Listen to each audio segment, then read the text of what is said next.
E a gente tenta colocar esses dois mundos em conexão. Tinder tecnológico. É um Tinder, da UMET. A gente faz a gestão da ponte, a gestão da metodologia. Que isso aí, de novo, e isso tudo precisa de inovação, tecnologia. Então, a criatividade, ela dialoga muito com aspectos culturais. Sim. Então, cultura e inovação tem tudo a ver. Criatividade e inovação tem tudo a ver. E muita gente em rede social começou a criticar um absurdo, qual o objetivo? Isso não serviu para nada. Aí eu falei, não. O homem não foi à lua. Nem vou entrar nisso. Aí eu falei... Inovação, a área de inovação é uma coisa muito engraçada. Tem muito confete. Tem. Todo mundo parece que todo mundo é feliz, mas ninguém tá vendo aquele... Exatamente. Para uma startup dar certo, tem 9 que morreram, né, gente? E morrem devagarzinho, sangrando. E a que deu certo quase morreu em algum momento. Quase morreu em algum momento, né? Estamos começando mais um episódio do Inovatum Podcast. O podcast focado em assuntos relacionados à inovação tecnológica, à inovação na área financeira, à inovação na empresa, a todos os temas relacionados à inovação. E hoje nós temos aqui como convidado especial uma pessoa que tem muita experiência nessa área. Eu vou fazer uma apresentação breve, porque o currículo dele é muito extenso. Eu vou até ler o volume de experiências nessa área é muito grande. Eu agradeço já a sua presença, Marcos. É o Marcos Croco, porque ele tem mais de 25 anos de experiência em economia, gestão de inovação e desenvolvimento. Atualmente ele é o presidente do nosso BHTEC, que é o Parque Tecnológico, que é vizinho nosso aqui na Pampulha. Ele assumiu recentemente a presidência da Rede Mineira de Inovação. Também nós vamos falar sobre isso, né? Interessa muito a gente tratar esses temas. Ele é economista com PhD em Economia pela Universidade de Londres, pós-doutorado pela Universidade de Cambridge e é professor titular e pesquisador hoje no Centro de Desenvolvimento e Planejamento Regional aqui na nossa frente, na UFMG. Ele também foi presidente do BDMG, o Banco de Desenvolvimento de Minas Gerais, da Associação Brasileira de Desenvolvimento e vice-presidente da Associação Latino-Americana de Instituições Financeiras para o Desenvolvimento. Eu esqueci de alguma coisa, Marcos? Não. Ô, Marcos, então eu vou te passar a palavra. Assim, em primeiro lugar, de novo, agradeço a sua presença aqui, poder contribuir com essa sua experiência. A gente espera poder compartilhar parte dela com os nossos ouvintes. Eu queria que você falasse um pouquinho, primeiro, sobre o BHTEC, que é a sua última atuação. Explica para o pessoal o que é o BHTEC, que parque tecnológico é esse, que às vezes as pessoas não conhecem, né? Não. Bom, primeiro, agradecer o convite de estar aqui, né, e Obrigado, poder contribuir com essa iniciativa. Muito interessante, né? Um podcast dedicado exclusivamente à inovação. Eu gostei muito da fala que você falou, inovação não só em termos de material, de produto, mas financeira, gerenciamento, quer dizer, inovação é uma abordagem muito grande.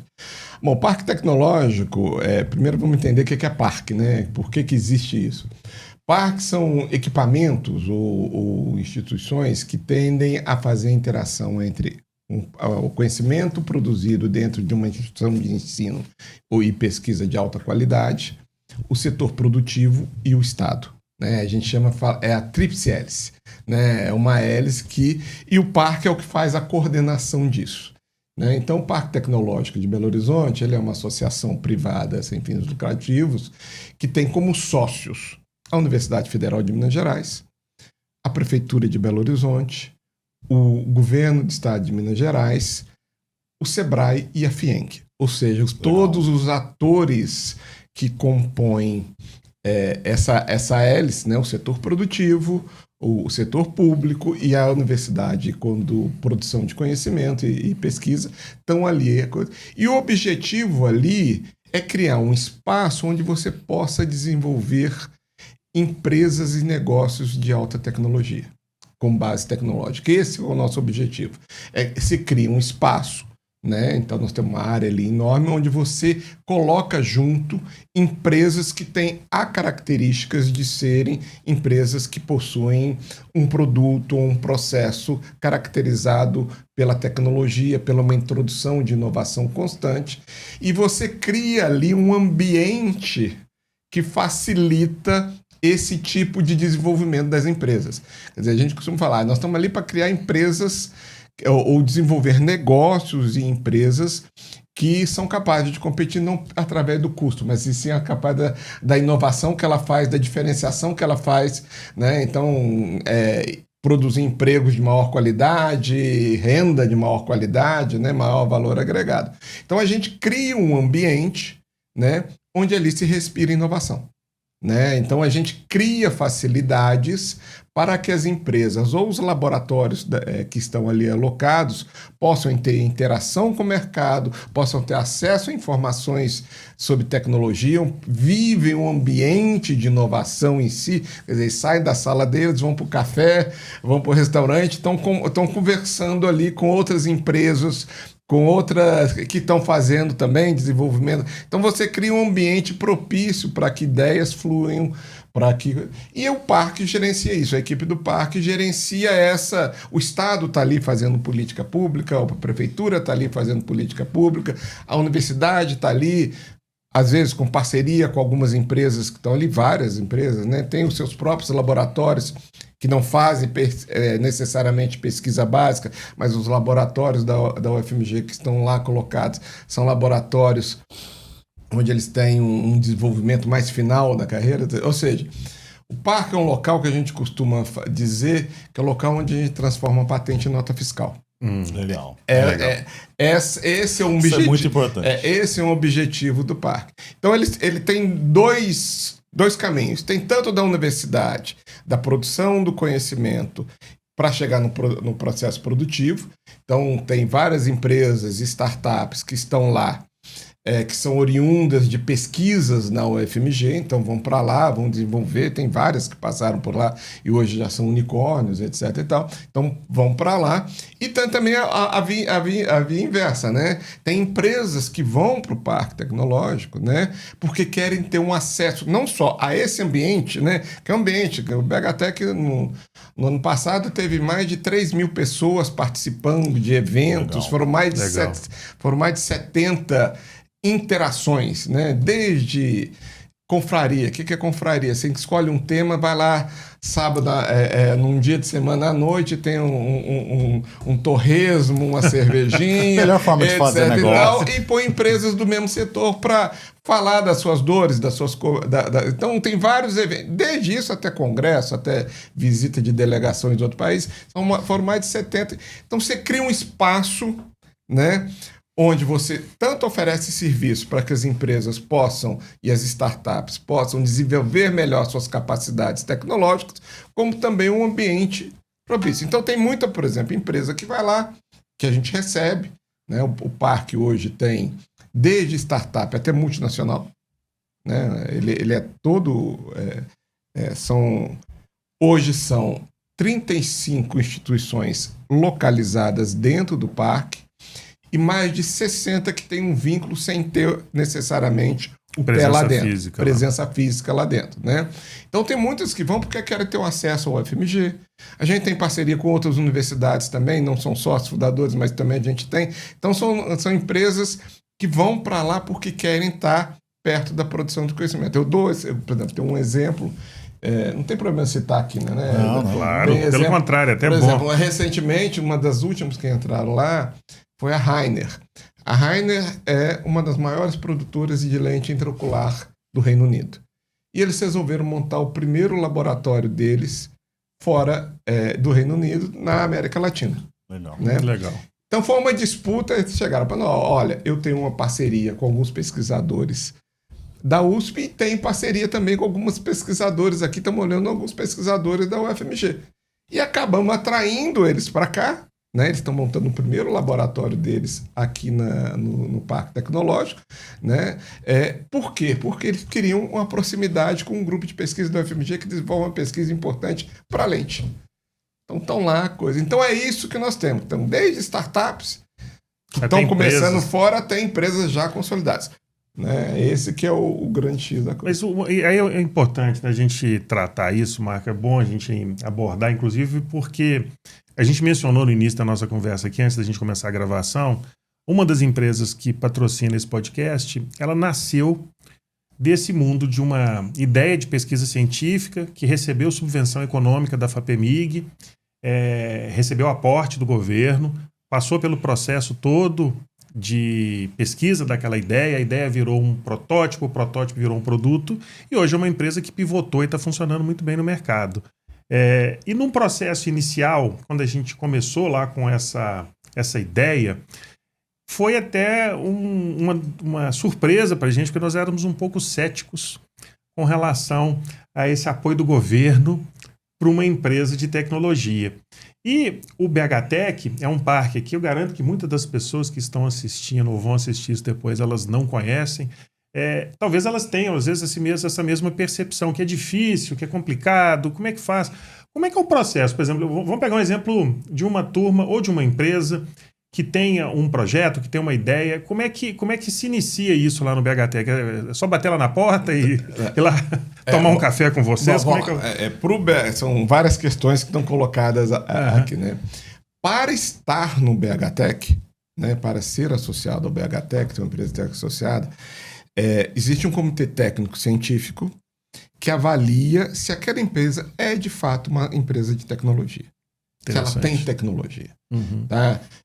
Para não desviar do objetivo, que é criar um ambiente de inovação.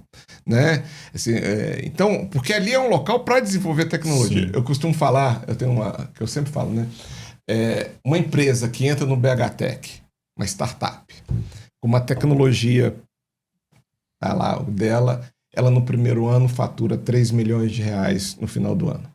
Dali a 3 anos já está faturando 300 milhões de reais com a mesma tecnologia. Isso é um caso de sucesso comercial, mas não necessariamente um caso de sucesso da empresa que a gente quer fazer. Porque a gente queria que ele estivesse com 300 milhões, mas com a tecnologia 1.2, 1.3, 2.0. Entendi. Porque a gente entende que é isso que fortalece o ambiente econômico da região. Empresas que são capazes de estar constantemente. Então, a empresa que entra no BHTech, ela passa por um processo. Né? Ela submete, tem lá um coisa, e avalia inicialmente se ela tem uma inovação, um produto de tecnologia. Né? Passado por esse comitê, tudo bem, ela entra, paga. Agora, anualmente, né, e ela ganha uma startup, aí varia muito do tamanho, tem um pacote de serviços que o BHTech oferece a essas empresas. Né? Não é só o aluguel da sala. Né? A gente oferece assessoria em comunicação, assessoria em marketing, a gente faz o acompanhamento do desenvolvimento da inovação, facilita acesso a alguns laboratórios da UFMG e de outros fatores, facilita nessa conexão com o sistema. Tem um pacote de serviços que o BHTech oferece para as empresas. E anualmente a gente faz o acompanhamento da inovação. Se ela não estiver fazendo inovação, aí a gente vai pedir para ela sair de lá, porque não é... Ou se ela mudou, né? Então, não é um aluguel, não é um espaço de aluguel. O objetivo não é imobiliário. Não é imobiliário. Lá, é a brincadeira que eu sempre faço lá no BHTech, tem várias empresas lá, né, na instalação. Eu gosto muito do Tim Maia, mas não sou síndico do prédio. Né? O Tim Maia tem aquela famosa música, chama o síndico. Eu sou presidente de um ambiente de inovação. Né? A nossa equipe, a equipe de gestão do parque, ela tem desde pessoal especializado em comunicação, especializado em inovação, especializado em sustentabilidade. Que a gente incorpora isso, essa questão de ESG e práticas de sustentabilidade. A gente tem área específica para soluções climáticas, etc. E tal. Então, a gente tem uma equipe que não é a gestão do prédio, aquilo é uma gestão no ambiente de inovação. Então, ela quer entrar, ela faz esse processo. Né? Outra coisa, são os editais que tem, etc. E tal, que são normalmente do setor público, etc. E tal. A gente, para quem é associado, quer seja residente ou quer seja um programa que a gente tem que chama Parque Aberto, onde a empresa não está dentro do parque, mas ela tem um endereço fiscal e acesso a alguns serviços. Por exemplo, nós temos uma infraestrutura lá de sala de reunião, auditório, etc. E tal. O Parque Aberto ele tem algumas possibilidades de utilizar aquilo.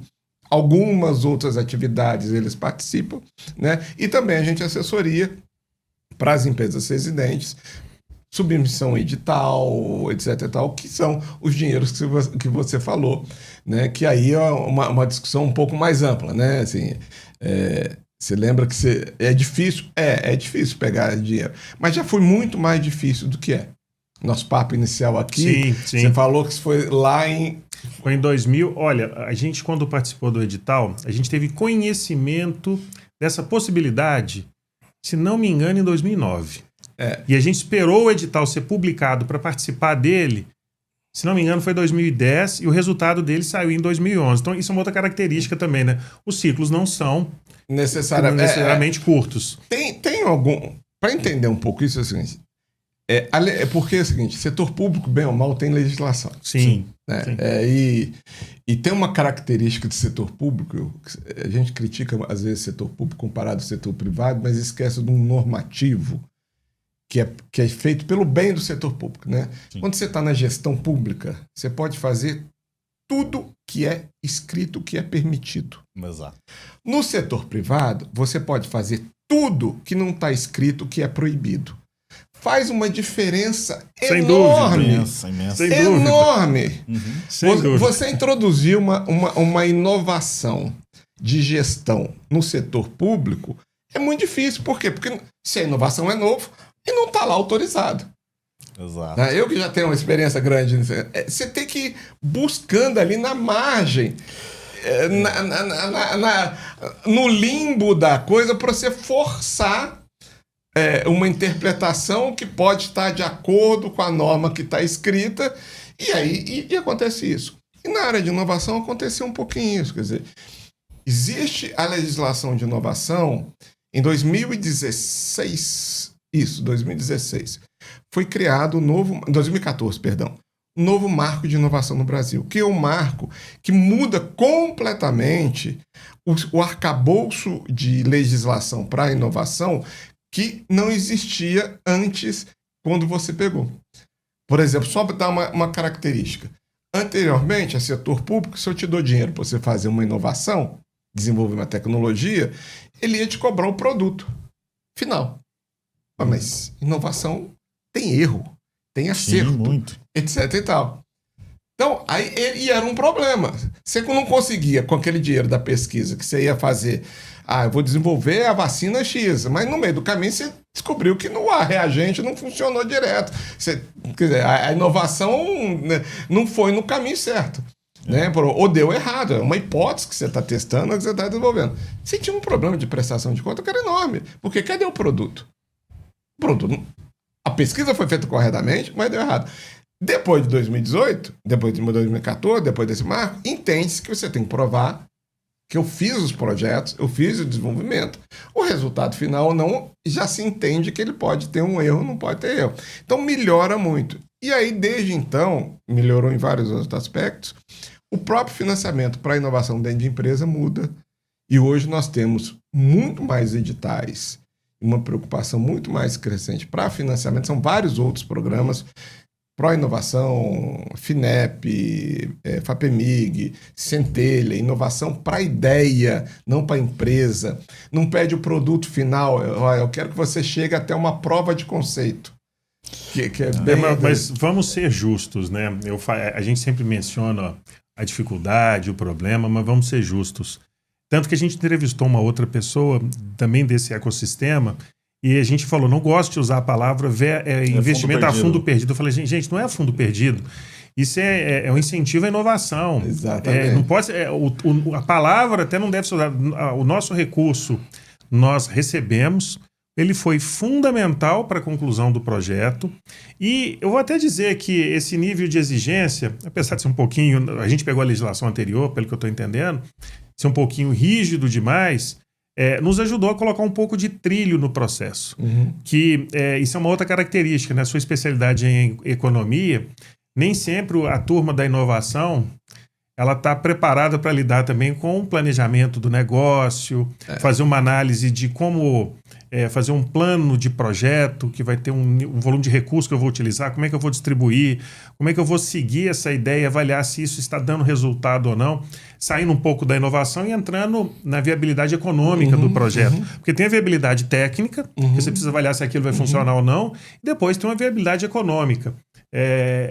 Nesses quesitos, vocês também apoiam a startup? O BHTech tem vários programas ele patrocina vários programas que a gente chama de incubação, aceleração e pós-aceleração. São programas destinados a estágios distintos da empresa, né? A incubação é quando você está com a ideia, você está lá para montar uma coisa, e todas essas coisas que você está falando, montar plano de negócio, ver viabilidade técnica, marca, isso é o processo de graduação que a gente tem, né? Então, aí são metodologias exclusivas, o BHTech desenvolve as suas metodologias, a gente entende que gestão também é inovação. Então, o BHTech tem um programa que a gente chama LabMin, Laboratório de Metodologias de Inovação, onde a gente reuniu os pesquisadores de engenharia da produção, os pesquisadores de administração de 5 universidades, o FMG, USP, o FOP, Viçosa e São João del Rei, né? Que eles são pesquisadores, publicam cientificamente, fazem ciência na área de gestão, etc. e tal. E todos os nossos programas são validados por eles. Legal. Toda vez que a gente vai fazer um programa de aceleração, de incubação, de coisa, a gente vai neles para dar metodologia. Por quê? Porque cada um é uma história. Acelerar uma empresa ou incubar uma empresa da área de farmacêutica é uma coisa, uma empresa de TI que o produto é muito mais rápido, é completamente diferente. Uma de questão ambiental é completamente diferente, legislativo. Então, são ciclos distintos e a gente tem que ter metodologia para esse processo. Então, a gente tem esses mecanismos, são programas regulares que a gente solta. Estamos rodando um agora que chama-se Multirô, mas esse é exclusivamente para empresas, negócios de impacto. Né? É específico. Nós já rodamos tecnologia, sempre rodamos tecnologia, etc. Aliás, nós estamos rodando 3 hoje em dia. Né? Estamos acabando em parceria com a Assembleia Legislativa, que foi para empresas que apresentam soluções para questões climáticas, que é uma demanda, então tecnologias mais variadas para acelerar, para ver o problema, etc. E tal. Temos esse Multirô, que é um programa para acelerar e preparar empresas que têm um impacto, né? Virou uma característica importante, que é empresas, negócios de impacto. Pode ser um negócio de impacto social, ambiental, quer dizer, então a gente trabalha e hoje tem uma grande vertente nessa linha de ESG, de uma forma geral, né? Essa vertente nós estamos trabalhando. E a gente lançou um programa e nós lançamos ano passado, 2 anos atrás, agora estamos repetindo em parceria com o Sebrae, que é um programa de pós-aceleração. Por que pós-aceleração? Porque a gente notou que no ecossistema de Minas Gerais tinha muita startup que fica passando, faz a aceleração, primeiro incuba, esse é o modelo, ela incuba, se forma, depois tem um outro programa porque ela dá o salto, né, o acelerado.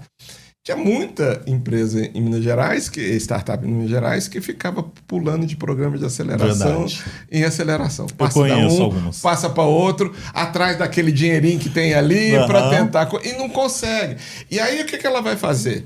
Ela vai repetir no outro programa de aceleração a mesma coisa que ela fez no primeiro. Ela está ali procurando mais um dinheirinho para dar um fôlego. Cobriu caixa, né? Cobriu caixa, etc e tal. Aí nós resolvemos fazer um outro diferente. Não, fizemos o primeiro programa, a primeira metodologia do Estado de Minas Gerais de pós-aceleração, que chama Conexão. Porque a startup, nesse estágio de maturidade, ela precisa dar o salto comercial. Sim. Ou o salto para inovar mais. Então ela precisa de conexão. Sim. Uma dúvida, né? Nesses temas, então, por exemplo, alguém que esteja com uma ideia, a pessoa é interessante que ela olhe no edital e procure os editais e veja se tem algum tema semelhante àquele que ele está desenvolvendo. A gente passou por processo, assim, fazendo um paralelo, as 2 empresas que patrocinam nesse podcast, uma é essa que ela tem uma origem como projeto de pesquisa e virou um produto, e a outra empresa é uma empresa na área de tecnologia, ela é parceira da AWS, que é um dos maiores hoje provedores de nuvem do mundo. Então, ela respira e trabalha com tecnologia em todos os segmentos. E o processo dela funciona de outra forma. Ela é abordada por clientes de todos os segmentos do mercado que têm problemas para serem resolvidos. Ela busca soluções. Ela é fornecedora de soluções. Exatamente. E ela tem um programa... Inclusive, para um dos programas que você citou aí, é cliente. Projeto Centelha. O Centelha. O Projeto Centelha. Ele roda. Ele roda. Olha como é que são as coisas. Na hora que ele falou Projeto Centelha, eu falei assim, esse nome eu conheço. Isso. O Projeto Centelha roda conosco. Mas um dos produtos, né, vamos dizer assim, um dos modelos de negócio que foram desenvolvidos mais recentemente é um modelo que busca empresas de tecnologia, ASVs, que desenvolveram soluções tecnológicas, mesmo que sejam empresas muito pequenas, e que ela não tem estrutura, maturidade, experiência. E a gente apoia essas empresas a levarem a solução delas para o mercado global. Aí, mais num quesito estruturante. Então, nós vamos pegar o seu produto, vamos colocar segurança, vamos usar melhores práticas, vamos reduzir o custo desse motor aqui e vamos auxiliá-lo no processo de comercialização dentro de um marketplace global. Esse é um dos trabalhos que a gente faz. Então, é muito comum a gente encontrar tanto empresas que estão desenvolvendo uma tecnologia ou clientes que têm uma dificuldade técnica, um problema técnico a ser resolvido, e a gente tenta colocar esses dois mundos em conexão. Tinder tecnológico. É um Tinder, né? Dá o match. Isso mesmo. Ótima ideia. Mas o que a gente... Assim, isso é uma sugestão, eu estou perguntando se é possível. Existe alguma possibilidade da gente apresentar sugestões, por exemplo, de temas para abertura de edital? Por exemplo, estamos identificando no setor que a indústria precisa desse tipo de solução. E nós não estamos encontrando empresas que desenvolveram soluções desse tipo.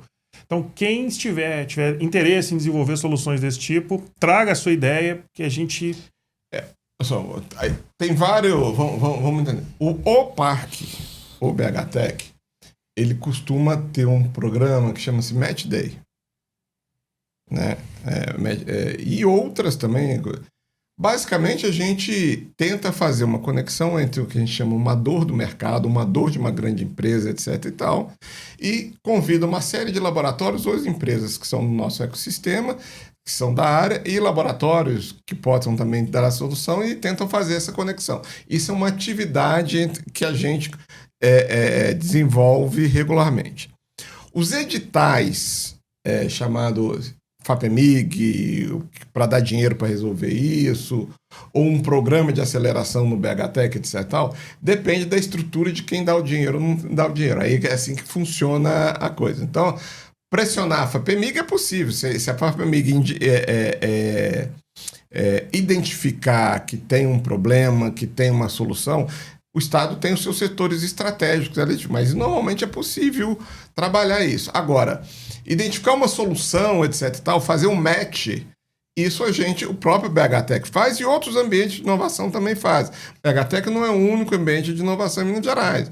Você tem o Mine Hub, você tem o FIENG Lab, você tem a Biominas, cada um com as suas características distintas, cada um não são parques, né? Porque parques é uma estrutura maior, né? Que tem que ter universidade, mas são ambientes de inovação legítimo, o P7 criativo, etc. Então, normalmente, na gestão desses ambientes, é possível tem experiências desse tipo de match, né? Nada impede que esses ambientes sejam provocados, tá? Que esses ambientes sejam provocados, né? Então, você está vendo um problema aí, etc e tal, procura um desses ambientes e você não quer tentar fazer um match aí, etc e tal, porque a conexão para o ambiente é importante. Sim, né? Com certeza. A conexão é um valor para mim. Eu fazer a conexão, né? Mesmo que eu não tenha remuneração ali, mas é um valor, é um ganho de imagem, um ganho de atividade por próprio. Então a gente tem uma área que cuida de tentar fazer essas conexões, né? E cada um com o seu ecossistema. Então é possível fazer esse match. Parques tecnológicos e boa parte dos ambientes de inovação são bridge institutions, são instituições pontes. Sim. Né? O que define a nossa grande competência também é a capacidade de fazer a ponte. Eu não sou autor, eu sou facilitador das soluções. Sim. Né? Tudo bem, no caso de parque, né, a gente está desenvolvendo para a gente ter os nossos laboratórios para a prestação de serviços para áreas que a gente entende que, por exemplo, a universidade não consegue dar conta, o mercado tem coisa, é uma discussão que vários parques e ambientes de inovação no mundo têm também uma área de prestação de serviços tecnológicos, né? Soluções mais... A gente tem um Fab Lab, que é uma solução uma impressora 3D, uma frisadeira, etc. e tal, que dá algumas soluções simples, mas existem os grandes parques tecnológicos no mundo, têm laboratórios próprios também, né? Mas isso é uma característica que, por exemplo, no Brasil é muito pequena ainda, né? Nós aqui nós estamos num processo de tentar levantar recursos, etc. Tal. Mas fora isso, a gente faz a ponte. Legal. A gente faz a gestão da ponte, a gestão da metodologia. Que isso aí, de novo, e isso tudo precisa de inovação, tecnologia, etc. Sem dúvida. Eu vi uma entrevista sua, você falando no tema parque tecnológico, você falando de um conceito até um pouco mais amplo de área tecnológica. Né? Área de inovação. Área de inovação, isso. Eu achei muito legal. E isso em BH, que eu saiba, não temos, né? Não tem considerado uma área de inovação. Mas o que está por trás desse conceito? Inovação necessita criatividade. Sim. Tá? Inovação precisa de criatividade. Então, a criatividade, ela dialoga muito com aspectos culturais. Sim. Então, cultura e inovação tem tudo a ver. Criatividade e inovação tem tudo a ver. E o ambiente tem experiências mundiais onde o ambiente, se você vive uma ambientação onde você tem cultura, lazer e outras atividades, isso favorece a atividade criativa. Acho que fica mais orgânico, né? Fica mais orgânico. O nosso conceito, no nosso planejamento estratégico, a gente tenta mudar essa concepção. Uhum. O parque não está na cidade, o parque é a cidade. Exatamente. Eu gostei muito dessa fala. O parque é a cidade. Então, é uma concepção que você tem que abrir os mundos. Tem alguns parques tecnológicos, o próprio Porto Digital em Recife, ele é uma área da cidade. Então, tem vários experimentos numa área da cidade. Às vezes é muito mais complexo, etc. e tal. Por exemplo, que no BHTEC a gente precisa ter um mínimo de segurança, tem equipamentos caros, etc. e tal. Então, não dá. Mas esse conceito de cultura e inovação, nós temos exemplos mundiais. Eu gosto de citar a cidade de Bilbao, na Espanha. Ela era caracterizada por ser uma grande cidade com fábrica de navios, estaleiros. Então é produção industrial pesada, né? Com a globalização, etc., os estaleiros todos se moveram para o leste europeu, que é mais barato, China, Estônia, não sei o quê, se moveram para o leste europeu. Então a cidade entrou numa decadência industrial e decadência econômica muito grande. Como é que eles reverteram isso? O Guggenheim, que é um grande museu famoso de arte moderna de Londres, abre o Guggenheim Bilbao. Põe uma sede, uma subsidiária, mas um outro museu com a qualidade de curadoria do Guggenheim na cidade de Bilbao. Isso gerou no entorno deles, tá, uma série de atividades de TI, produção musical, áudio, de conteúdo. Todas as atividades que têm tecnologia e têm criatividade foram se agregando na cidade. Então, hoje, a cidade é um polo da chamada economia criativa, que a gente chama, né? Da economia criativa que eu estou usando. Bilbao foi assim. Lille, também na Espanha, que tinha minas de carvão. Hoje você vai lá, as minas de carvão são estúdios, são coisas, etc.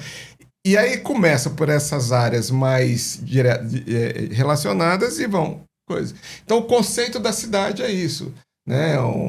Tem alguns conceitos de polo, de inovação, etc. Agora você vive, trabalha e tem lazer na mesma... É a cultura, né? É a cultura como elemento fundamental. É óbvio que depende muito do tipo de atividade. Vamos dizer assim, não dá para ter uma fábrica ali. Né? Dá para ter uma produção, uma fábrica de TI ou um laboratório no máximo de escalagem de medicamento. Não dá para ter a fábrica de medicamento. Inclusive, essa é uma característica do próprio BHTech. Né? Lá não pode ter linha de produção. É só laboratório. É óbvio que fazer escalonamento de fazer 100 frascos de um medicamento, o teste pode fazer lá, porque você ocupa uma área pequenininha. A área de TI, a solução é ali mesmo. Sim, tá ali. A pesquisa e a coisa... É do tamanho de uma mesa. É o tamanho de uma mesa. A pesquisa e a venda é no mesmo computador. Exatamente. Você só muda a coisa. Hein? Mas é interessante, né, essa questão da cultura, porque a cultura, ela é perene, ela prevalece.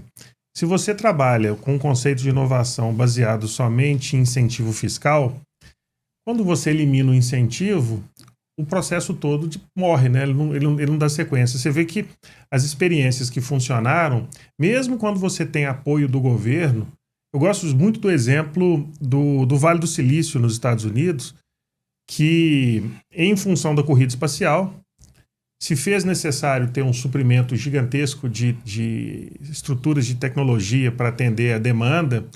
E, na época, os chips de silício eram novos, né? Era uma coisa que estava começando a surgir. O volume de recursos que o governo colocou para vencer a corrida, que era uma coisa meio sem sentido, mas, enfim, ele deu frutos, porque gerou... você tem a Intel, a Fairchild, que nasceu antes da Intel, depois veio a Intel. Várias. Os microprocessadores evoluíram absurdamente, aí isso permitiu que se evoluísse a indústria de computadores. Aí veio a indústria de software, aí o resto é história. É interessante que esse incentivo governamental não criou um parque tecnológico, criou uma área de inovação. Mas uma área onde você já tinha uma universidade com produção de conhecimento. Sim. Tem uma, duas universidades, era uma região onde já tinha uma unidade e que a política pública, é isso que é importante, gente, a política pública é que possibilitou, porque a inovação, gente, ela tem muito de incerteza. E negócio não pode ter incerteza. Nego só vai não dar certo. Nego não vai pôr dinheiro. Essa é a grande dificuldade. Então a gente tem que... o setor privado, a inovação, onde o risco é muito grande, os fundos de investimento não vão onde o risco é muito grande. Não. Fundos de investimento para startup, pouquíssimos são que vão na área de risco. Eles vão apoiar alguma coisa que já está num estágio mais avançado. Né? A relação de risco é mais fácil. Então não tem problema nenhum sistema, e todos os sistemas que deram certo no mundo, você tem especificamente, né, o Estado no início. A corrida espacial que você falou não foi só nessa área, não. A corrida serve de modelo hoje, né, que se chama política industrial por missão. Serve como modelo hoje para tentar. Você põe uma missão que é algo maior do que um setor. Né? Então, Estados Unidos, esse é o modelo clássico. Os Estados Unidos colocou que ele tinha que pôr um homem na Lua antes da Rússia. Naquela época, União Soviética. Da União Soviética. Essa era a missão dele. Para fazer isso, aí que ela teve que desenvolver. Não é só o chip, não. Ela teve que desenvolver alimento, ela teve que desenvolver roupa, ela teve que desenvolver sistema de composição, material, combustível, etc. Tal. Então você põe uma missão, né? E a partir daí você põe... Agora, esses estágios iniciais, aí sim é muito dinheiro governamental. O que vai diferenciar vários países é como é que você faz com que esse desenvolvimento tecnológico passe para o setor produtivo. Né? Como é que você muda a patente e vira nota fiscal? Esse que é o ponto. Na própria corrida espacial era muito engraçado, porque a União Soviética competia a Lua, mas tinha o Lada, que era um carro, não tinha um liquidificador que quebrava com 4, 5 coisas. Né? Os Estados Unidos conseguiu, de alguma forma, a Boeing porque tinha uma guerra, uma corrida espacial, e a Boeing recebeu dinheiro, uma encomenda. Aqui, ó, me desenvolve um avião a jato. Porque eu tenho que a Rússia está lá, Guerra Fria, eu tenho que desenvolver. Aí a Boeing foi desenvolver sem o risco. Sim, sim. Sem o risco. E aí ela conseguiu desenvolver, passou isso pro lado comercial dela. Beleza. Eu comentei isso porque acho que foi há uns 4 anos atrás que foi o aniversário da Ida do Homem à Lua, aniversário acho que de 50 anos. Enfim, teve um aniversário assim e teve a comemoração, a imprensa soltou e muita gente em rede social começou a criticar um absurdo, qual o objetivo? Isso não serviu para nada. Aí eu falei, não. O homem não foi à lua. Nem vou entrar nisso. Aí eu falei, gente, aí eu falo no nosso setor, porque eu venho muito de um setor de hardware, né? Então, eu falei, gente, toda a evolução que ocorreu no setor de chips, vamos pegar microprocessadores da Intel, isso aconteceu porque tinha um recurso muito grande, era uma corrida, sobrou recurso financeiro, e acelerou um processo que, se ele não tivesse sido feito, nós não teríamos um telefone celular que você usa hoje. Existe hoje um discurso, uma narrativa, isso eu acho que é importante, uma narrativa sobre a universidade não sabe fazer pesquisa, faz o que o mercado não precisa. E a indústria reclama da universidade. É uma narrativa muito, assim, tem que tomar muito cuidado com ela.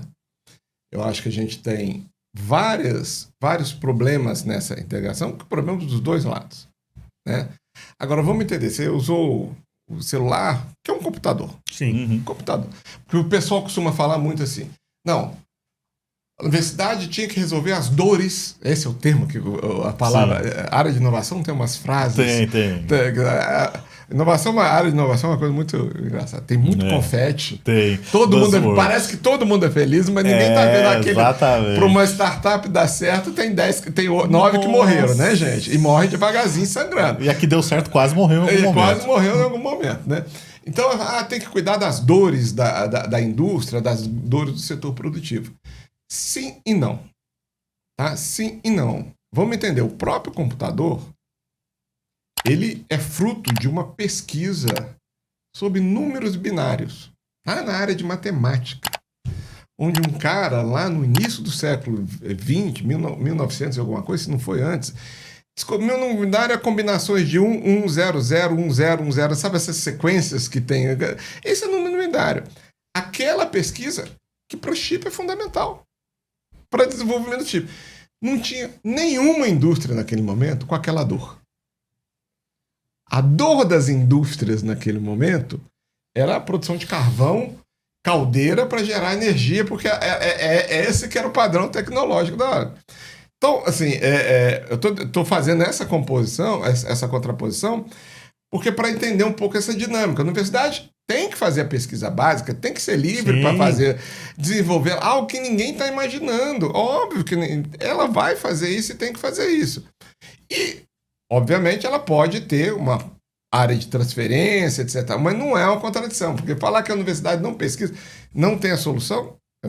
E outra coisa, assim, o setor industrial, ele é muito... Não é função da universidade solucionar o problema de custo da empresa privada, né? Tem uma parte da inovação que é a empresa privada que tem que desenvolver. Exato. Se você está com um gargalo ali na sua linha de montagem, etc e tal, tenta desenvolver ou gasta pesquisando, pedindo na universidade. Tem várias soluções que podem vir lá dentro. Então, eu quis falar isso porque tem essa relação. É complicado. Relação universidade, coisa, não é simples, mas não é simples pelos dois lados. E isso que eu queria desmistificar. Tem um problema de transferência de recurso para o setor privado ou de conhecimento que foi gerado com dinheiro público e que alguém, por isso que tem a patente, por isso que a inovação na universidade tem que ter patente para proteger, porque é um conhecimento público, nada contra ele ser apropriado privadamente, mas ele tem que pagar para isso. Sim. Né? Ele tem que pagar para isso. A universidade não está aí para solucionar o problema de treinamento da empresa. Todas as empresas, você contrata uma pessoa, você treina ela na cultura da empresa, né? Nenhum curso... Eu brigo muito, né, gente? Eu lembro quando eu morava em Cambridge, na Inglaterra, aí vinha essas grandes consultorias Pricewaterhouse, todas essas grandes consultorias da área de contabilidade, de economia do mundo, né? E eles iam lá buscar os melhores. Eu morava em Cambridge, os melhores alunos de economia, de administração. Não, eu quero de física, de biologia, eu quero o melhor aluno. Pegava esses melhores alunos, levava para suas sedes, Holanda, Inglaterra, etc. e tal, né? E treinavam eles na cultura da organização. A cultura, porque cada organização tem a sua cultura. Cada empresa tem a sua cultura, os seus ritos, etc. e tal. Então ele treinava, ele queria uma pessoa capaz, que tem uma formação ampla, etc. e tal. Achar que um aluno da universidade vai sair pronto para você chegar na sua empresa e colocar ali dentro e ele está trabalhando, esquece. Não é a função da universidade, ela nunca vai ser capaz de fazer isso. Não vai. Não é o propósito, né? Não é mesmo porque a dor da sua empresa é uma coisa baseada na construção das suas rotinas, da sua cultura, da sua forma como você... Então, ele nunca vai ser preparado daquele ponto. Então, essa questão, eu acho que... E você mencionou aí, Marco, um negócio que é muito importante. Lá no início, que nós passamos por isso, que é a questão de buscar fundos. E as pessoas não entendem que o fundo que está ali, pensando ou não se vai investir na sua startup, na sua ideia. Então, quando você está fazendo o seu pitch, inflamado e emocionado, é uma pessoa que desenvolve uma ideia tecnológica, ela tem um amor por aquilo. Ela trabalha até de madrugada naquilo ali, ela não dorme. E ela tenta passar esse amor e esse entusiasmo para o investidor.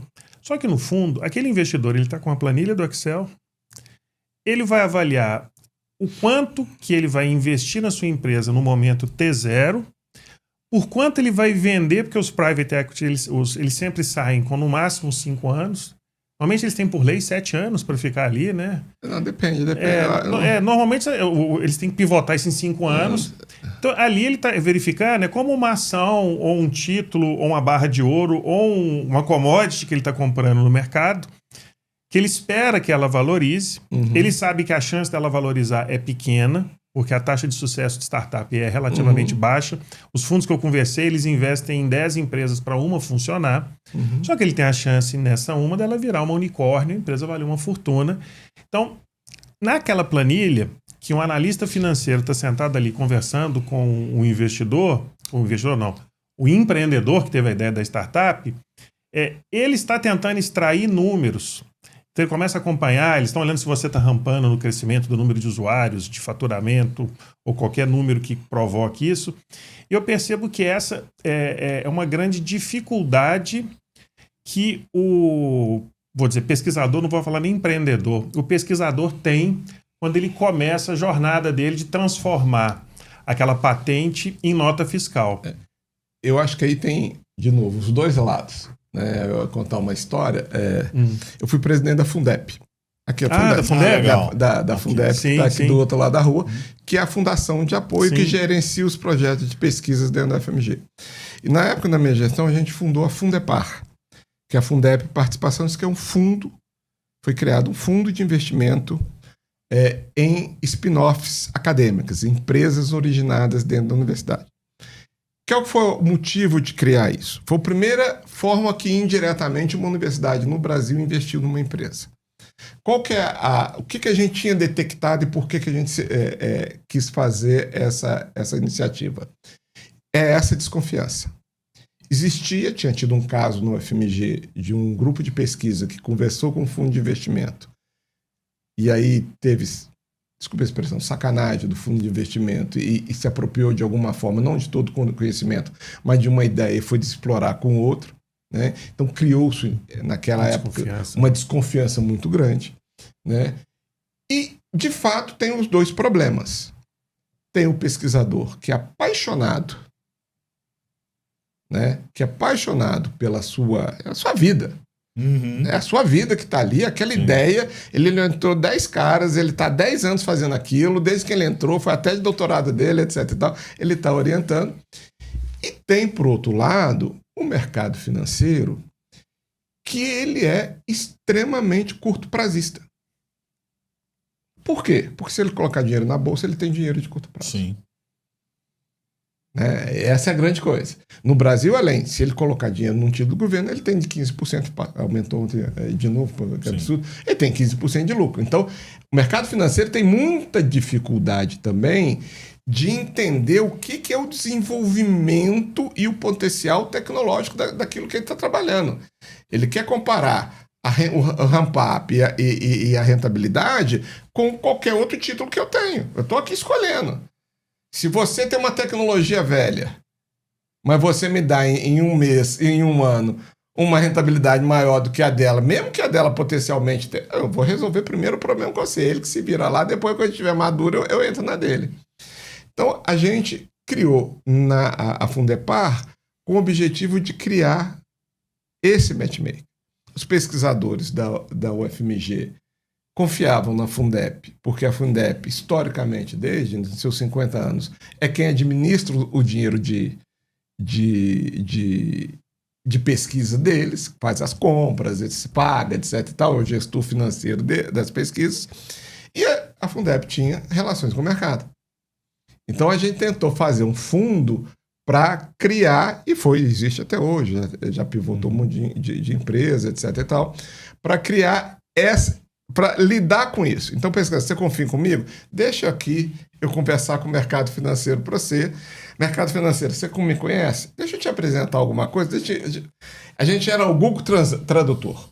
Legal. A gente era o Google Tradutor. Pegava, traduzia pro investidor, né, as características tecnológicas e traduzia pro aquela coisa que era financeira. Era um fundo pré-angel. A gente costumava falar pré-angel. A gente costumava falar assim, ó, essa aqui nós vamos vestir a noiva para ela casar com um fundo. Legal. Quem vai tocar ela, acelerar essa ideia, mas nós vamos preparar essa ideia para coisa. Mas é uma característica. Continua funcionando? Continua, tá? Por exemplo, esse programa Mutirô que eu citei antes, ele a Fundepar que está colocando recursos, já pivotou um monte de empresa. Mas é essa característica, assim. Porque o mercado financeiro, ele é muito curto-prazista. Eu concordo com você e eu acho que tem mais do que só o mercado financeiro. Eu acho que o Brasil, como sociedade, tem uma visão da ciência, da pesquisa utilitarista, né? Estou pesquisando isso para fazer aquilo de um resultado e eu vejo um complemento aí no seu ponto de vista, Hildo.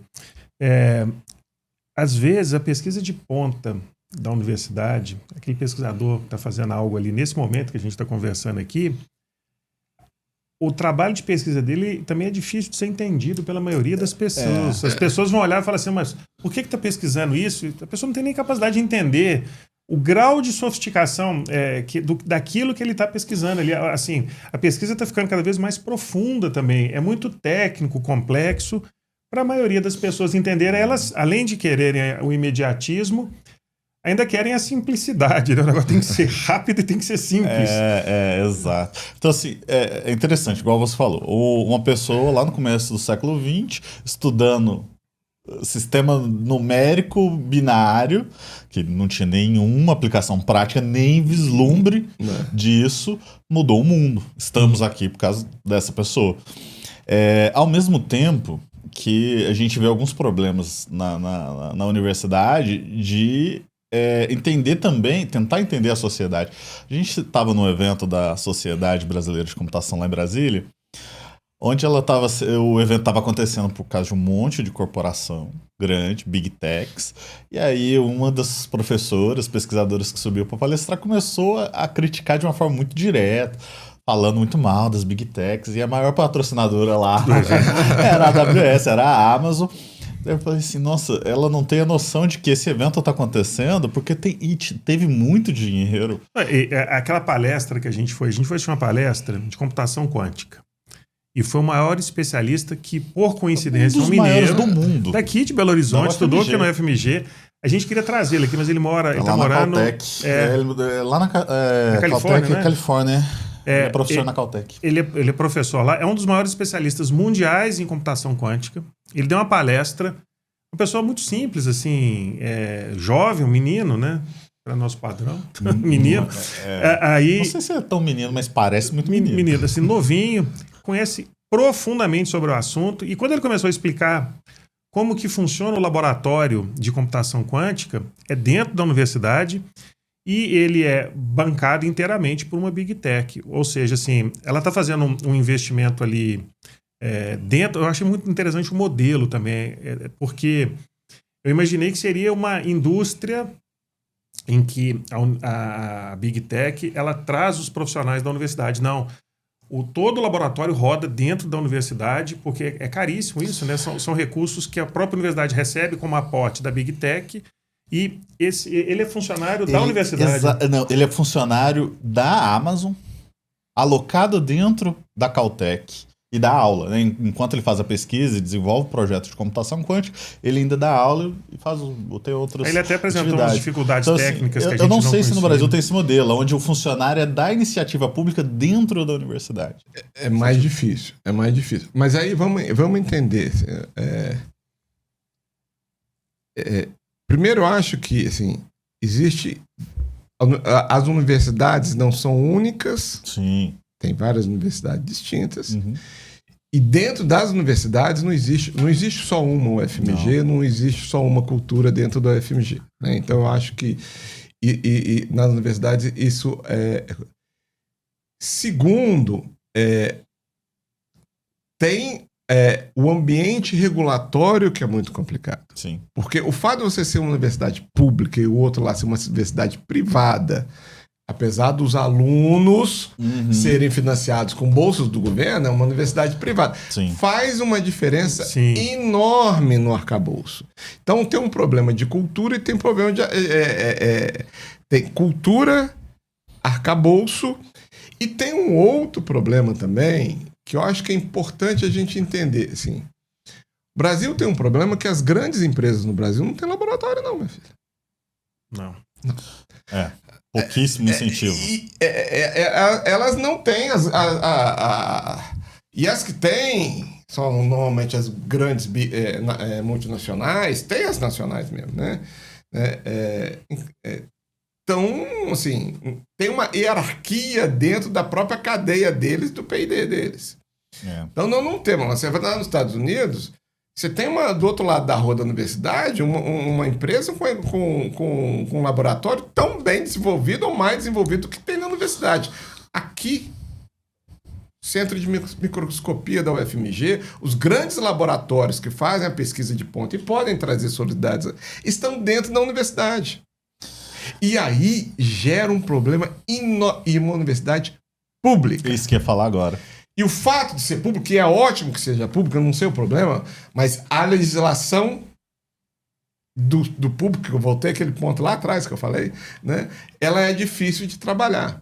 Ela é muito difícil. Ela tem o setor regulatório no Brasil tem que avançar muito. Eu acho que está avançando. A gente percebe isso assim. Eu acho que a nova lei de licitações. A nova lei de licitação já melhorou bastante. Eu acho que o próprio modelo, igual você mencionou, essa experiência de usar a Fundep para isso, você usar uma fundação como uma interface para intermediar esse processo com a iniciativa privada, essas PPPs, esses projetos que são... Eu acho que o mais importante é que pelo menos há um interesse em mudar esse modelo. Né? Eu acho que a gente tem um problema cultural, porque você está falando aí, e me lembrei de uma coisa. A pesquisa científica ela é praticamente feita por universidades públicas, porque nem as privadas têm muito essa cultura. Não, nem as privadas. Não tem. Então, eu acho que é um problema cultural grande. A maioria das privadas conversa os seus cursos com o que a gente chama de CUSP-GIS, né? Nas áreas onde você não tem que ter laboratório. Sim, exatamente. As privadas de medicina é coisa recente. Sim. Então, é óbvio que você tem a Mackenzie em São Paulo, você tem algumas tradicionais, mas normalmente o setor privado, quando entra no setor educacional, ele entra inicialmente no setor de menor custo. Agora, o Brasil nesse está mudando. Tem um edital aberto, FINEP, BNDES, para instalação de centros de P&D. Muito dinheiro. Legal. Muito dinheiro. Né? Para empresa privada. para a empresa privada, que pode se associar a uma universidade, um edital, né? Tem algumas características. Projeto no mínimo de 4, 5 anos, né? Se for para construir um centro de P&D do zero, empresa internacional pode vir, né? Se for para construir, tem que garantir no mínimo de 50 técnicos especializados. Tem que ser um centro de P&D para valer. De verdade, né? De verdade, para valer. Com dinheiro, gente, taxa de juros 3%, com alguma coisa assim. Tá Interessante. Tá aberto esse edital. Que é uma filosofia de tentar criar esse outro lado da coisa. Porque é muito importante isso. A gente mencionou a questão cultural, né? O setor privado no Brasil, seja ele indústria, ensino, ele está muito focado nesse ganho rápido, né? Porque é lógico, gente. O sistema capitalista hoje é um sistema capitalista diferente do que era na década de 1960, 70, 80, chamado financiarização, onde a lógica do capital privado, do mercado de capitais, contaminou a lógica produtiva. O que é a lógica do mercado de capitais? Você está com o seu dinheiro, você é um investidor, você vai ali na bolsa, compra uma ação. A ação não rendeu para você de dividendo, o mesmo que a ação do lado tá rendendo, você vende a ação e vai para lá. Uhum. Isso gera uma consequência para a lógica de funcionamento das empresas que tem que ter ação, que é o seguinte: olha, eu também tenho que ter o lucro rápido. Senão, eu posso fazer uma operação aqui que vai aumentar meu lucro hoje em 20%. E posso pegar esse dinheiro, pôr no investimento do desenvolvimento de uma tecnologia que daqui a 5 anos vai me dar 300%.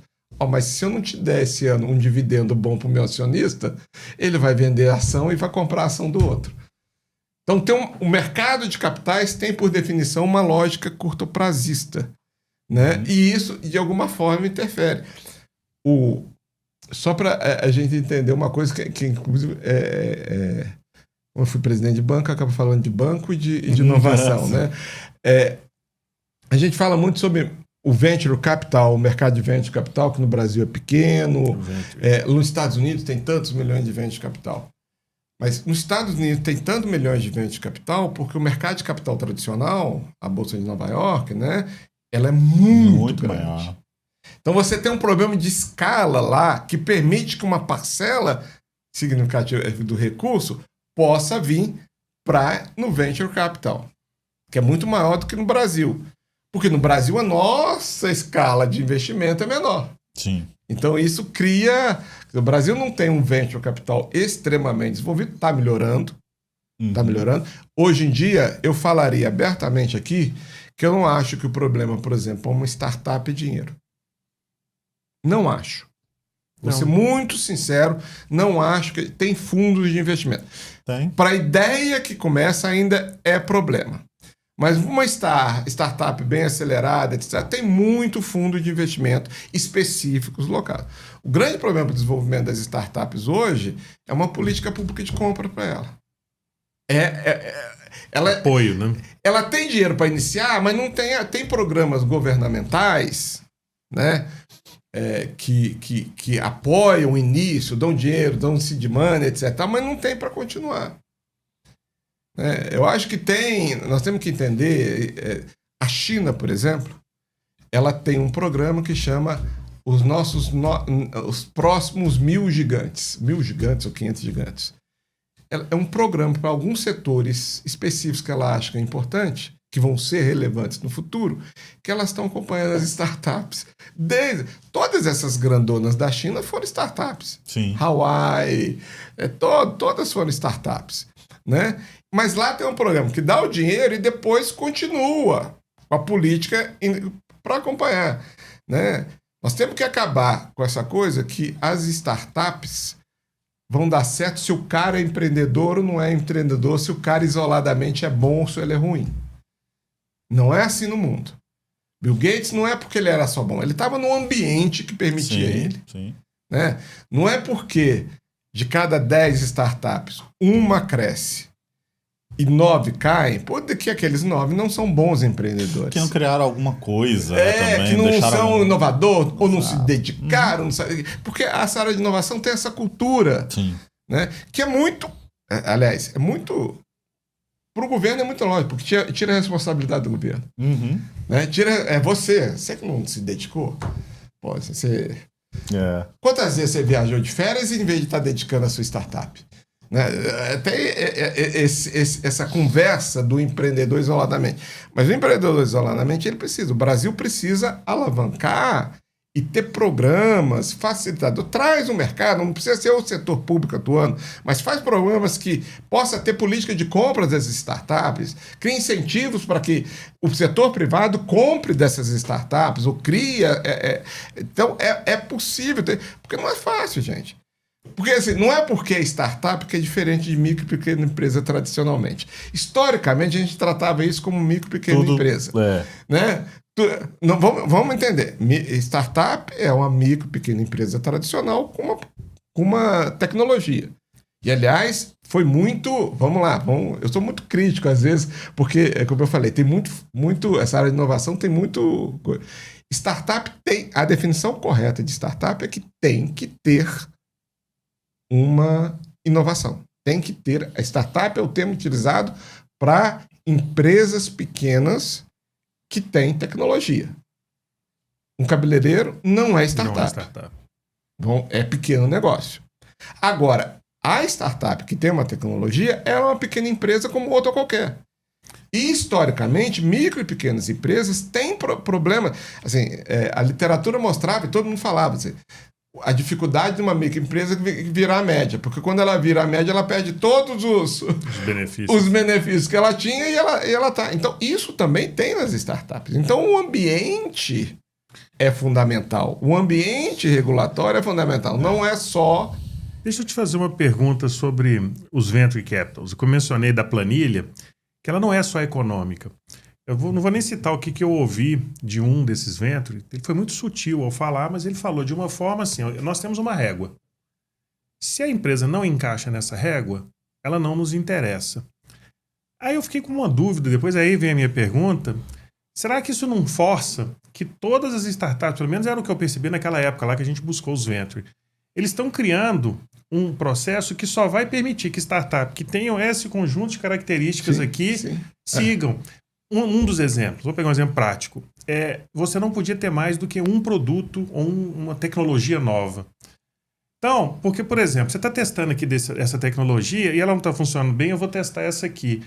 Quando você começava a ter mais de um produto, era um dos itens que na régua deles não ficava mais interessante, porque ele não conseguia medir a sua rampa de crescimento. Porque por exemplo, se um produto diminuiu no mês, o outro cresceu, isso começava a complicar a análise deles. Então eles queriam...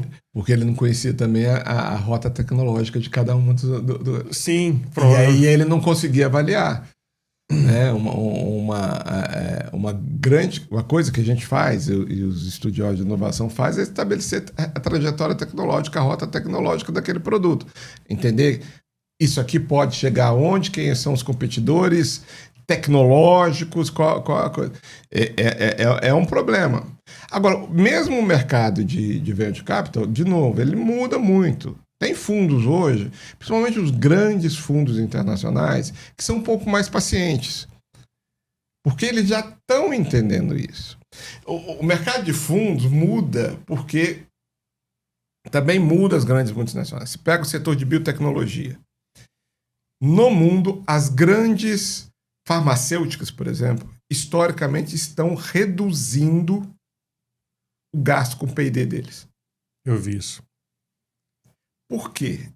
É muito mais fácil para eles e mais barato, e aí sobra mais dinheiro para eles estarem colocando no mercado financeiro e fazendo a operação, eles apostarem 10 em 10 startups, cada uma, desenvolvendo uma solução para eles, do que eles mesmos desenvolverem as 10. Porque o prejuízo ficou lá com o outro. Eu dou um dinheirinho, o meu prejuízo tá limitado. Sim. Você socializa o risco, né? E colhe o resultado. E colhe o resultado depois. E não socializa o resultado final.